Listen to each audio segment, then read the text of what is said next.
Good afternoon, everyone. I'm Patricia Jones, and we would like to thank you all for joining us for our first anniversary Dignity and Respect ceremony celebration. BOEM and BSEE kicked off the ceremony, the campaign, in May of 2014. So today we're celebrating our initial 30 weeks of tips in the campaign, and we want to make sure that each region was a part of this. So we have people that are watching live stream in Herndon, they're watching in Alaska, watching in the Pacific, and some are tuning in from their desks in the Gulf. So today we have Brian Salerno, the director for BSEE. We have Walter Cruikshank, the Deputy Director for BOEM, and we have Candi Castleberry, who is the creator of the Dignity and Respect campaign. So we would like to thank them all for taking time out of their days for being here with us. Each of them will have a moment on the program where they'll share some thoughts and some things about the campaign and how they support it or how it has impacted their lives. So after they all have a chance to speak, we're going to have a DCA panel.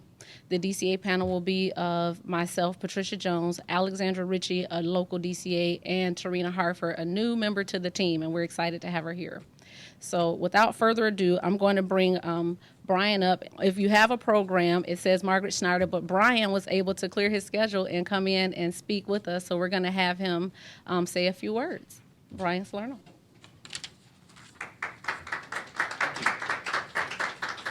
Oh, good afternoon, everybody. Thanks, Patricia, and welcome to everybody here at the main interior building and to everyone out in Herndon and in the regions.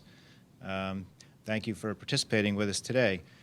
You know, a lot of work has been done over the last year, and we're really here to take note of what I would view as a very, very successful 30-week campaign of the Dignity and Respect campaign. And I think it's quite useful to consider, you know, what we've done over the last year and how that really sets the groundwork for what we might do in the future. But first, just let me recap as to why we did this in the first place.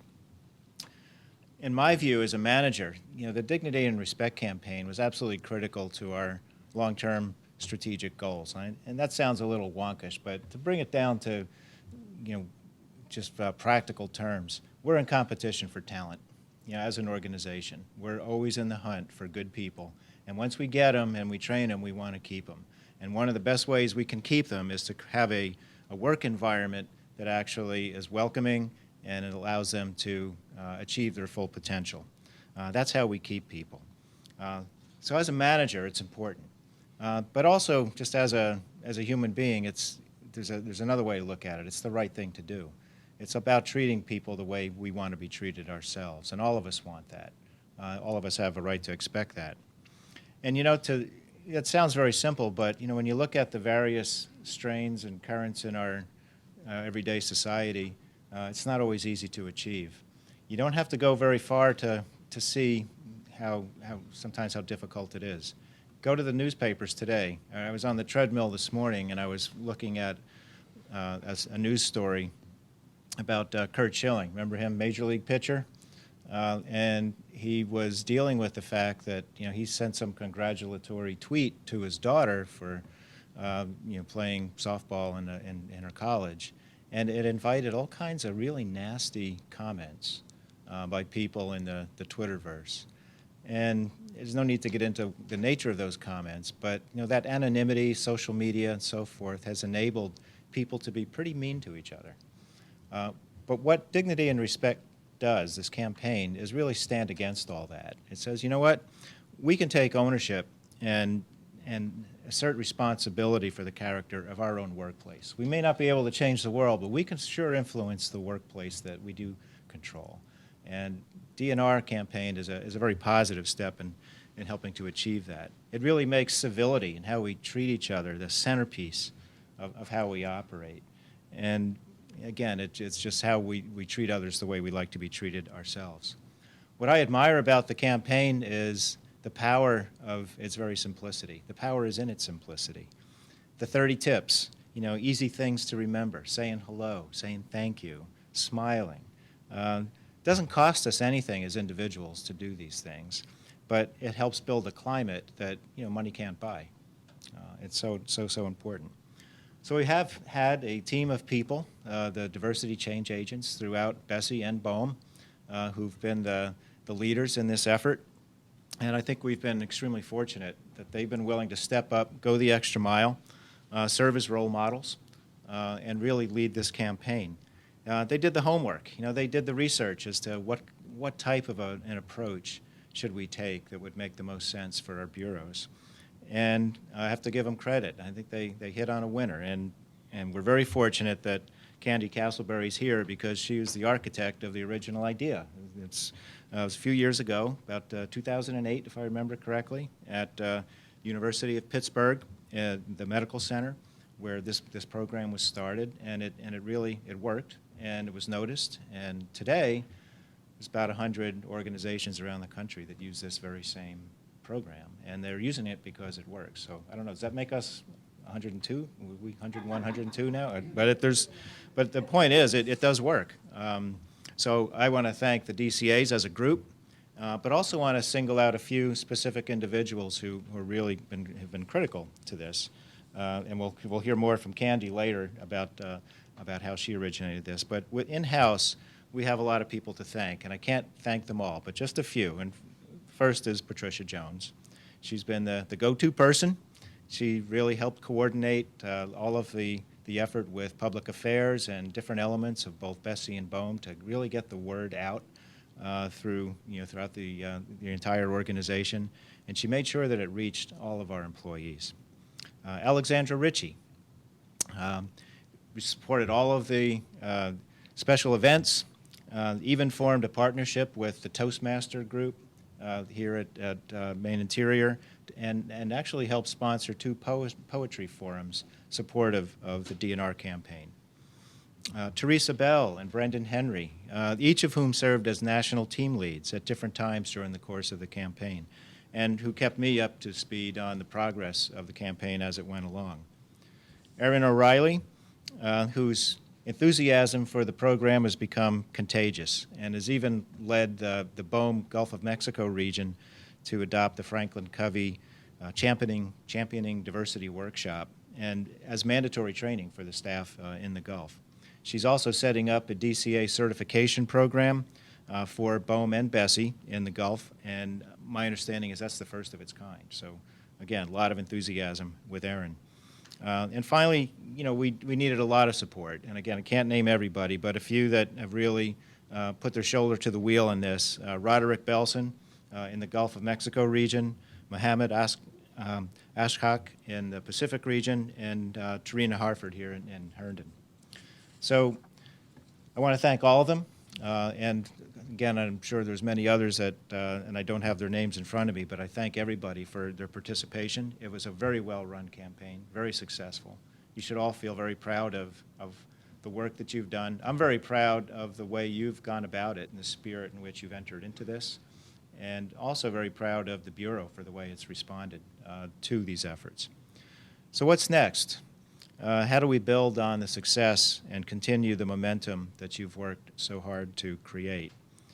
And to help put some of those questions into context, I'll turn the floor over to my colleague, Walter Cruikshank from BOEM.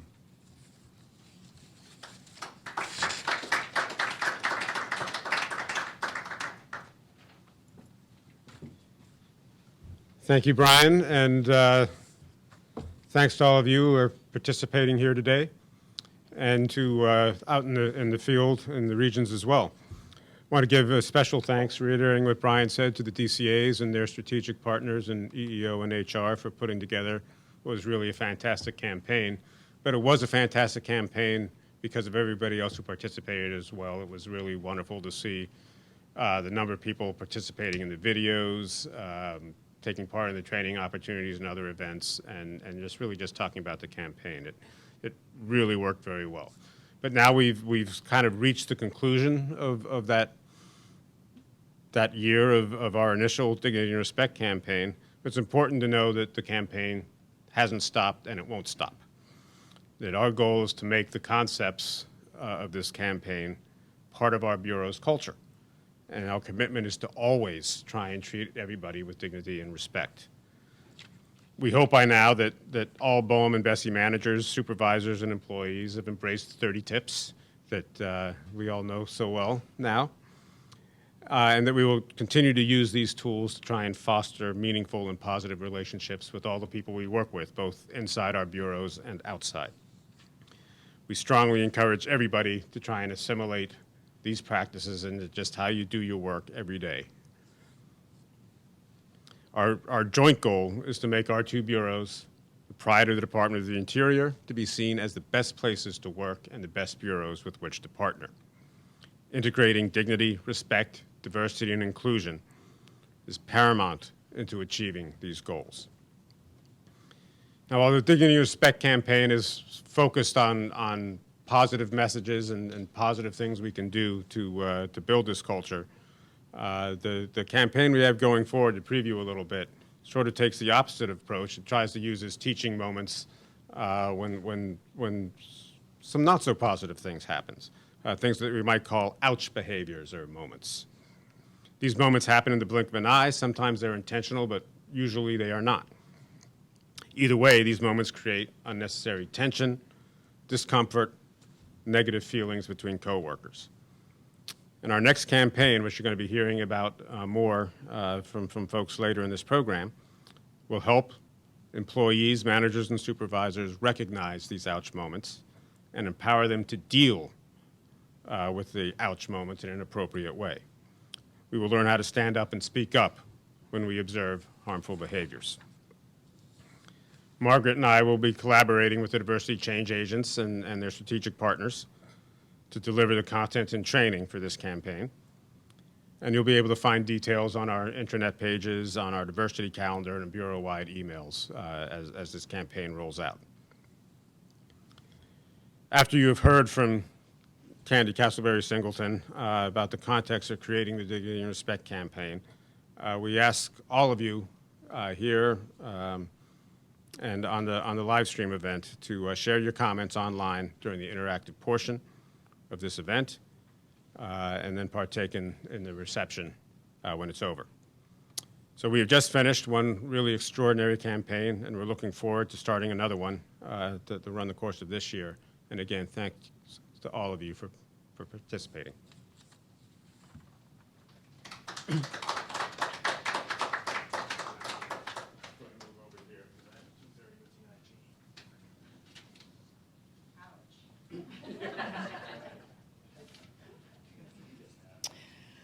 Hello, everyone. I am Candi Castleberry-Singleton, and I am the Chief Inclusion and Diversity Officer at the University of Pittsburgh Medical Center, or UPMC. I am also the founder of this, which is my passion work, the Dignity and Respect campaign. You should know that the Dignity and Respect campaign did not start because one day I woke up and said, hey, we should put two words together and an ampersand in the middle, and we should get on a journey. It started because I, like many other people, every day wake up and interact with all kinds of people in my day life. And one of the experiences that I had made me not feel that I was being treated with respect. And in fact, it didn't actually matter why. It didn't matter if they thought I was too young or perhaps too old.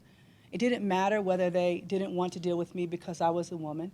It didn't matter whether they didn't want to deal with me because I was African American or because I was from California or because they didn't know me.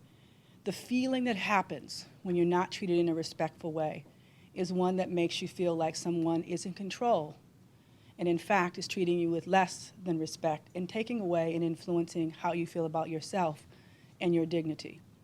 It made me think that at the foundation of that which has been, I would say, our nation's journey over the last 50 years about dignity and respect, or, for that matter, diversity and inclusion, that there was still work that we had to do. But I imagine, like many people who've sat through classes, 101 and 102 and 103 and 104 of diversity and inclusion, that many people experience what I call the ABCs. A is that affirmative action has taught us the politically correct terms and the things that we should do and should not do in order to create an environment where people say we're committed to dignity and respect. And B, there's this thing called burnout. And burnout happens when you've been through 101, 102, 103, 104, 105, and that which has been the journey of many organizations to try to achieve diversity and inclusion. And then there's C, there's compliance. There's many people who still, even 50 years later after this journey has begun, that still say, tell me what I have to do, let me check the box, and let me be done so I can be in compliance. And so what I started to think about was this concept of dignity and respect in these two words and how powerful they could be together. And if in fact we could actually treat each other in a way that was respectful. And at the foundation of that, which would be 101, which might be considered affirmative action, and that which could be 102 would be diversity, and that which could be 103 could be inclusion, could be this thing called dignity and respect. And someone once came up to me and said, so is dignity and respect like, 105 or 106? Is it sort of the next wave? And I thought about it for a few minutes because I didn't really think of it as being sort of the thing that would replace that which we had been doing for many years. But it did make me think that if we had dignity and respect at the foundation of affirmative action and diversity and inclusion, if we had it as a foundation of our values, how much more we could achieve as individuals working with each other and as teams working in organizations and as organizations deploying whatever their strategies and execution of their day-to-day task. And so it became sort of a mission, and we asked people in our organization, in about 30 or so focus group, what happens in an environment where people are actually treated with dignity and respect? And ironically, what they said were small things that we teach our children to do every day, that in fact some cases we forget to do, or some cases we actually resist. Something like a simple hello, that when you say hello to some people, they don't give it back to you. Or perhaps when you offer a smile and expect a smile in return. These are things that we know how to do every day. Smile, listen, say hello, say thank you. Now, these weren't the actual words that our employees came up with in these focus groups, but what they came up with sort of with these context of themes. Things that if we did these things, these 30 small things that we already knew how to do on a more consistent basis, how it would change the way that we interacted with each other, and that it would create an environment where people did feel like hierarchy didn't matter whether you got the hello. Whether the color you wore, the suit that you wore, the uniform you wore, didn't determine whether you demonstrated mutual respect. And so there began our journey, 30 tips of dignity and respect. And today we share those tips on our website, which is at dignityandrespect.org if you haven't seen them. I would also suggest to you this, that many people said, okay, well now you have 30 tips, now what's next? Okay, we know how to do these things, and perhaps we're not as good at them as others, and perhaps we are already good at this, so what do I do next? So we moved from 30 tips to 7 pillars. And the 7 pillars are actually something that you all have signed up for as well. They're sort of the next steps, and those are the behaviors, some of which will sort of be reinforced with things like ouch. So when you think about filters, filters are the things in which allow us to see the world and allow us to see exactly the same thing and see 2 different things out of 2 different sets of eyes. I often tell the story of my sister, who is a physician, and some of you have heard this before. And she walks into the doctor's office and she says to her patient, hi, I'm Dr. X. And the patient, who I am African American, who was different from her, who was Caucasian and a little bit over 60, said to my sister, it's nice to meet you, Dr. X, but I'd prefer to have another doctor. And in that moment, in that exact moment, my sister thought something. And in the moment that the patient saw my sister, the patient thought something. And in the moment that I tell you that story, you think something. And it happens so quickly that sometimes we can't stop it from happening. We can change how we react to the information, but we always can't change this first thought that comes. So my sister proceeds with the patient, and she asked the patient, well, we have 2 options. It's urgent care, so this wasn't her regular doctor, so she said, I can put you back in line, and you can see whatever doctor comes up next available, but I can't guarantee you that they're going to be different. The second is you can tell me what the problem is. And if you tell me what the problem is, perhaps we might be able to work through it. So the patient said, I'm sorry, little lady. I have no problems telling you what the problem is. The problem is I think you're too young to be my doctor. Now, if your first thought wasn't young, then that means we all have filters, because the immediate thought that comes to mind probably wasn't, she's too young. So what turned out to potentially be perhaps a concerning situation between 2 people, one who perceived one to be too young, and the other one perceiving that perhaps the reason she didn't want to deal with her wasn't anything to do with age. And guess what? that turned out to be a compliment. How many people, right, when you get to a certain age, when you're younger, you cross over at some point where you want to be older. And then when you're older, you cross over to the age where you want people to think you're younger. I don't know exactly at what age it happens, but it does. And so when you think about that compliment that my sister received, that wasn't what she walked in there with, and it's definitely not what she thought. But imagine how many times this would happen, where we're in a conversation with someone, and we think one thing is happening, and it actually is something different. And imagine my sister proceeding, thinking that it's not to do with age. And she's trying to deal with this patient and trying to be very particular about language, or perhaps thinking that it might be about gender, or perhaps it might be actually about race and not knowing. And yet she's still trying to deliver care. And the patient on the other end is thinking, this person doesn't even know what she's doing.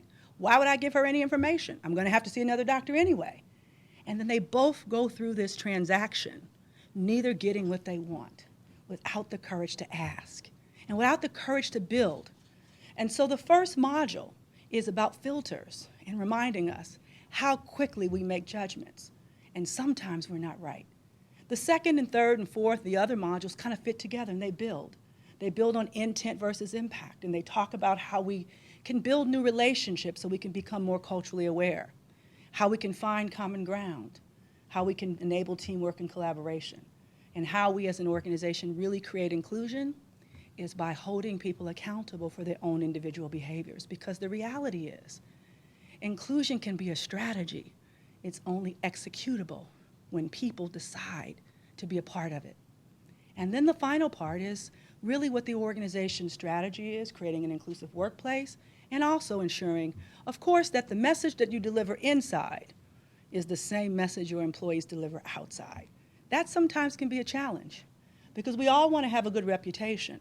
But what our employees say about us is often more believable than the things that we say about ourselves through marketing and websites and collaterals. So that's the next step, or the 7 pillars.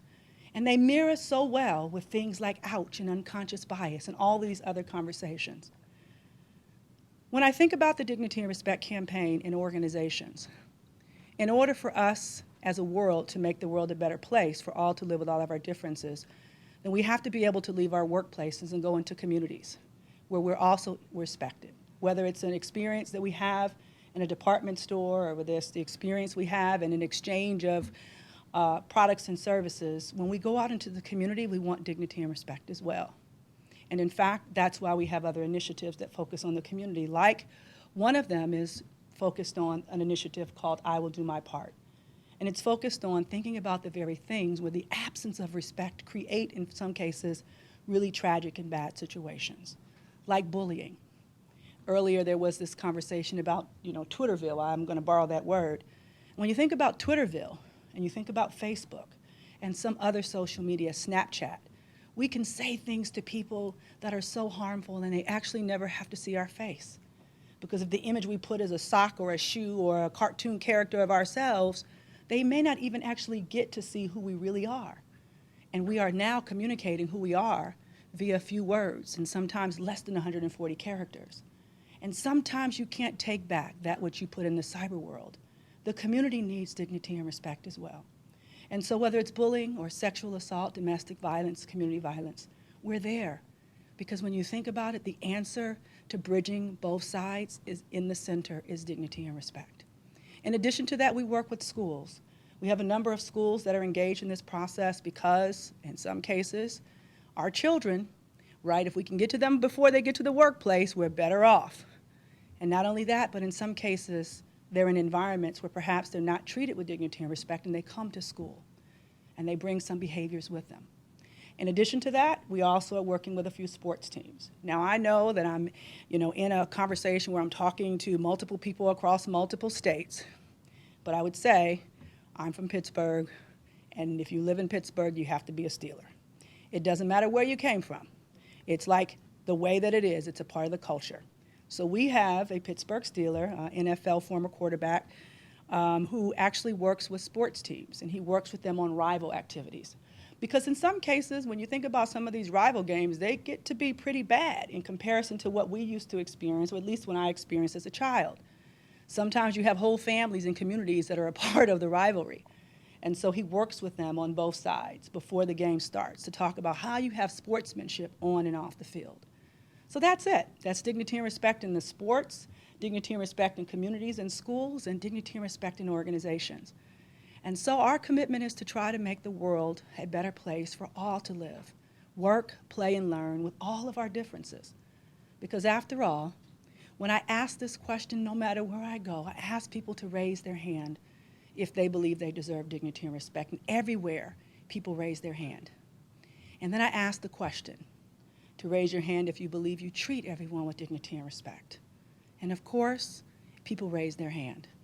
But I would suggest to you, in any survey that we've done internally, where people are surveying, we're surveying people who work together, 100% of the people raise their hand and say they do it.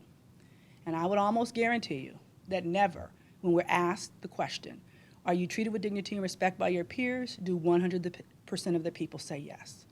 So this is a journey. I don't think it's that people wake up in the morning and say, today I will treat no one with dignity and respect. But what I will say is that at least BSEE and BOEM have tried to create an environment. Am I saying it wrong? No? You're giving me some feedback over here. No? Okay. At least BSEE and BOEM, okay, for those of you who are watching, you know, there are people giving me signs, right? So I don't know if that's hang up, get off, answer a question, that's not right. So that being said, I would say that you two organizations, the two bureaus working together, are taking a leadership role. And to have both Brian and Walter here with you all today, the fact that, you know, Margaret has come up after having heard this twice, right? The fact that all of you are still in this room, the fact that you formed the DCAs and these change agents says you want to make a difference. And the last thing I will tell you is this, that everybody says they want to be treated with dignity and respect. And so I will just remind you who everybody is.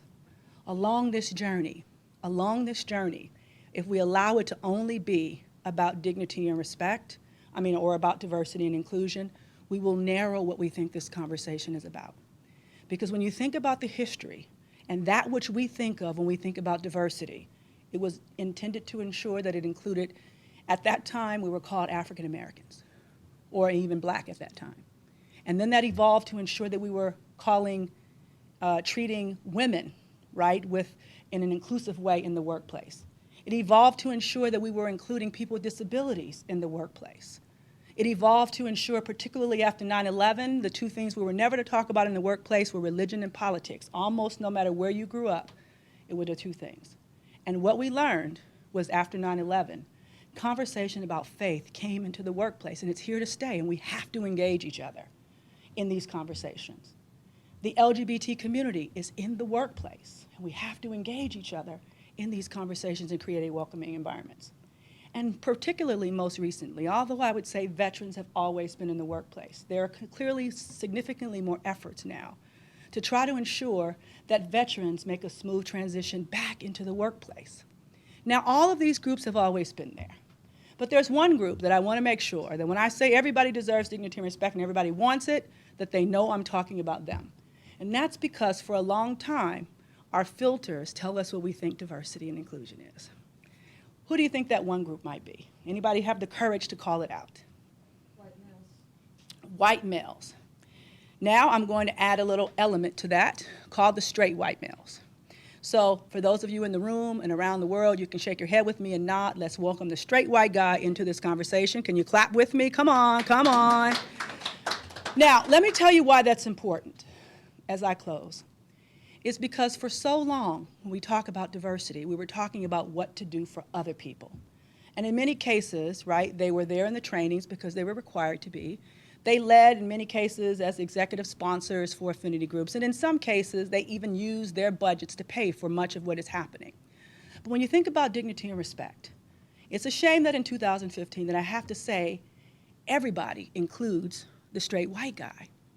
Because even today, when we say diversity, we don't always mean them. And although they're sitting in the room, sometimes they come and leave with the thought that this is for everybody else. This is for you. This is for all of us. It is for all of us.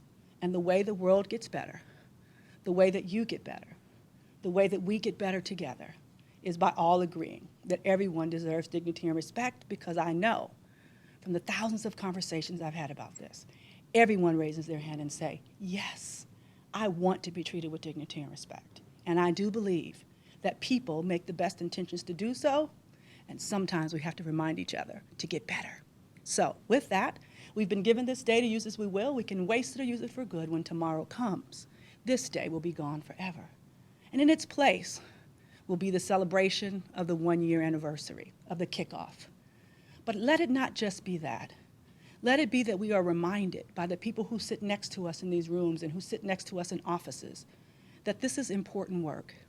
And it's not just important so that we can work together, but so that we might build better teams, and that those teams, when they work together, build better organizations. And those organizations, when they work together, help to create better places to work for all, with all of our differences. You've been given this day to use as you will.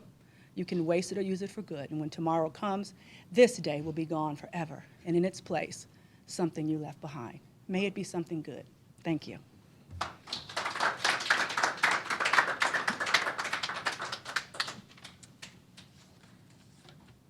Candi, don't go too far. Margaret, can you come up, please? Candi, come on back up here. This is the scary part. Okay, so there is a brief presentation we want to do to Candi for all of her magnificent work that she's done in the diversity field and with the Dignity and Respect campaign. Her team has effortlessly, see, I can't even say the word, I'm so excited, to work with us to make sure that we implemented the program and we demonstrated the behaviors that were in mind and intended for this campaign. So we want to thank Candi. I'm going to step out of the way and let Margaret take over and do this wonderful presentation. Okay, thank you. Well, we By the way, Patricia's fabulous. All right. She's been great to work with. Both Patricias. One very different from the other. Oh, I guess you're going to have to open this because I'm not going to be able to figure out how to Okay. open it.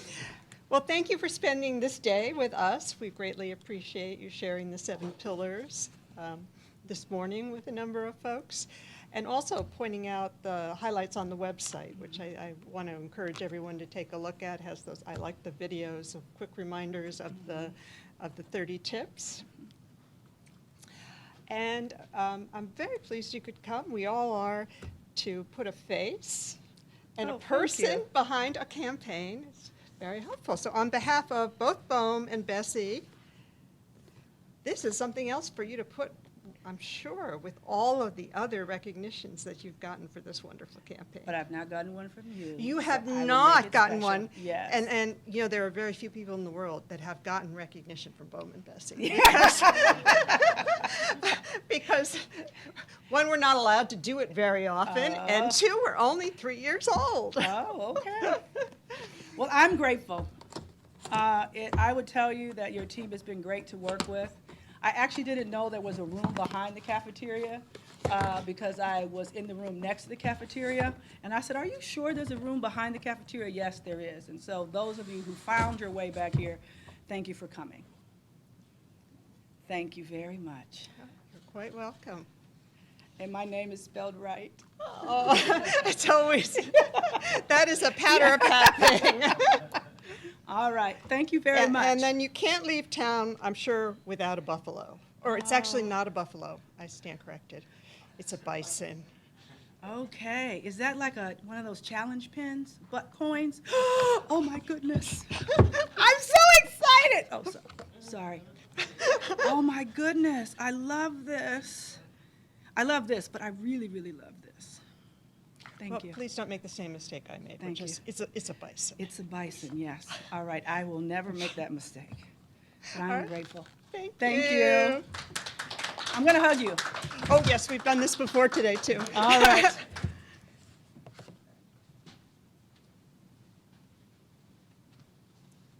Okay, so this part of our program is for comments. We have questions and answers. If anyone in the room has a question or a comment regarding how the Dignity and Respect campaign has impacted their lives, this is the time that we would do that. For the regions, now is the time to start sending us the chat messages. If you haven't already sent us your questions and comments, there's going to be a DCA panel to address those at this time.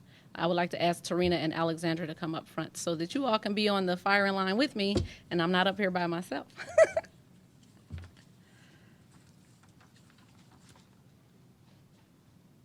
You had a few. So Alexandra has prepared a few comments that we want to make sure we go over in case we don't get as much feedback as we desire from the regions. So I'm going to turn the mic over to her. Good afternoon, everyone. I also wanted to echo the words of our leaders from BOEM and BSEE. We really couldn't have pulled off this campaign without all of your participation and enthusiasm. So thank you for allowing us to take time during staff meetings to be willing to participate in innovative videos, which I think have made the rounds around the regions. That was something that was very fun for me to participate in. And we look forward to working with you in the next effort as well. So we have a little bit of information about the Ouch campaign concept, which we're happy to share with you today. But we also want to let you know that this is something that we're just beginning, so we are also looking for additional team members to help us develop the campaign. So it won't be the same without your ideas. It'll be much stronger if we have input from all of the talented people who work in different programs and regions. So the goal for Ouch, That Stereotype Hurts is to explore communication skills for promoting inclusion and respect in the workplace. We have some additional objectives that go along with that overall goal, and those include to understand the impact of stereotypes and bias statements, even when casually said, to identify the most common reasons people sit silent in the face of bias and stereotypes, to enhance the skills for speaking up against stereotypes without blame or guilt, to learn how to use inclusive language, and to learn to replace destructive humor with positive humor. So throughout this campaign, we will be sharing different definitions to make these concepts clearer, including stereotypes, bias, what silent collusion means, what an ally is, and we'll use a variety of learning styles and tools, including videos, training, tips, things that were already developed as part of this campaign and things that we can create ourselves. So we hope that we can speak with one voice, but your voice is part of that effort because you can make a difference, and we want you to speak up on behalf of respect. Are there any questions, comments? Okay. So we're going to move along and allow Tarina to have a few encouraging words about participating in the Ouch campaign. I just want to echo some of the things that have already been said. The Dignity and Respect campaign, though we are celebrating our initial 30 weeks, the campaign itself is not over. The campaign will never be over. We have a revolving door of employees, those that are going on to achieve their career goals and those that are coming into the workforce brand new. So we're going to continue to exercise those tips. We're going to continue to encourage the behavior that promotes dignity and respect. And the Ouch campaign is just a tool, another resource for us to continue that path. So we want to make sure, if you haven't seen it already, we have a diversity newsletter. There's always information in these newsletters about our campaigns. If you don't have a copy, you can get one from your local DCAs, or we can email it to you. We have a BOEM and BSEE email address for the DCAs. It's BOEM BSEE@boem.gov. So those are some of the resources you have available to you. You can reach out to your diversity team. If you're interested in becoming a DCA, by all means, any of us are willing to talk to you about becoming a member of the team and you being a part of that change. So I'm going to turn it over to Tarina, and she's going to close us out. So we don't have any questions from the regions, right? Just going once, twice, three? No? Okay. I'm sorry, there is one comment from Pacific, and the comment is from Alexandra Rogers in the Pacific region, and she would like to say, thank you for a good job on the campaign. What was that name again? I'm sorry. Desandra? Tassandra Rogers from the Pacific region, and she wanted to say, now I forgot, I was so confused. Thank you for a good job on the campaign. Thank you, Tassandra. All right, so we had a great year with our Dignity and Respect campaign, and as mentioned, we're going to continue that campaign. Because one thing that I've learned from all those tips we received is diversity is a journey, not a destination, and consequently, it becomes a way of life. So as we continue our diversity journey with the Ouch campaign is really the next logical step. It focuses on becoming aware of stereotypes and developing skills and interrupting inappropriate comments. Over the course of this coming year, the Ouch campaign will provide our workforce with tips, techniques, and hands-on practice in speaking up when hearing derogatory comments and seeing inappropriate behaviors. And as I mentioned previously, this is a way of life. And much like life, we have some uncomfortable times. And then we have some not so comfortable times, or comfortable times and then not so comfortable times. So at first, our Ouch campaign may not be so comfortable. But that's when we leverage those powerful tips that we learned over the course of last year from our Dignity and Respect campaign. So as we go into our Ouch campaign, I'm reminded of the phrase, what doesn't kill you makes you stronger. And a year from today, if we commit to the Ouch campaign, we will be a better and stronger workforce for it. And I'm proud to be a part of this team.